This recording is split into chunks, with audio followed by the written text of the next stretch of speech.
Hi செல்லக்குட்டீஸ், இன்னைக்கு நம்ம காட்டில் வாழ்கிற விலங்குகள் பற்றி குவிஸ் பார்க்க போகிறோம். உங்களுக்கு தெரியுமா, நிலத்தில் வாழ்கிற விலங்குகளில் யானை தான் மிகப்பெரிய விலங்கு.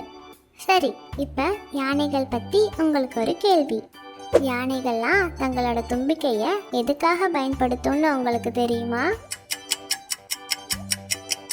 யானைகள் தங்களோட தும்பிக்கையை சாப்பிட்றதுக்காகவும் தண்ணீர் குடிக்கிறதுக்காகவும் அப்புறம் பொருட்களை எடுக்கிறதுக்காகவும் தான் பயன்படுத்துது. அடுத்ததாக நம்ம விளையாட்டுத்தனமான குரங்குகளை சந்திக்க போகிறோம். குரங்குகள்லாம் ரொம்ப ஃபாஸ்ட்டாகவும் புத்திசாலித்தனமாகவும் இருக்கும். சரி, இப்போ குரங்குகள் பற்றி உங்களுக்கு ஒரு கேள்வி. குரங்குகள் தங்களோட வாலை எப்படி பயன்படுத்துதுன்னு உங்களுக்கு தெரியுமா? சமநிலைக்காகவும் பொருட்களை பிடிக்கிறதுக்காகவும் குரங்குகள் தங்களுடைய வாலை பயன்படுத்துது. அடுத்ததா இந்த அழகான மயிலை பாருங்களேன். அழகான தோகை எந்த மயிலுக்கு இருக்கும்னு உங்களுக்கு தெரியுமா? ஆண் மயில்களுக்கு தான் அழகான பெரிய தோகைகள் இருக்கும். அடுத்து மயில் பற்றி இன்னொரு கேள்வி. மயில்கள்லாம் தங்களுடைய தோகையை ஏன் விரிக்குதுன்னு தெரியுமா?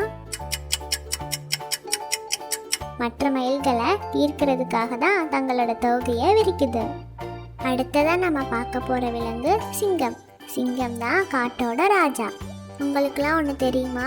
சிங்கத்தோட கர்ஜனை 8 கிலோமீட்டர் தூரம் வரைக்கும் கேட்குமா? சரி, இப்போ சிங்கம் பற்றி உங்களுக்கு ஒரு கேள்வி. சிங்கங்கள்லாம் எதில் வாழும்னு உங்களுக்கு தெரியுமா? ஆமாம், சரியாக சொன்னீங்க. சிங்கங்கள்லாம் குகைகளில் தான் வாழும். இன்னைக்கு நம்ம காட்டுக்குள்ளே போய் நிறைய விலங்குகள் பற்றி தெரிஞ்சுக்கிட்டோம். ஓகே செல்லக்குட்டீஸ், உங்களுக்கு இந்த வீடியோ பிடிச்சிருந்தா லைக் பண்ணுங்கள், உங்கள் எல்லா ஃப்ரெண்ட்ஸ்க்கும் ஷேர் பண்ணுங்கள், அப்புறம் மறக்காமல் சப்ஸ்கிரைப் பண்ணுங்கள். உங்களை அடுத்த வீடியோவில் பார்க்குற வரைக்கும் tata, bye bye, see you.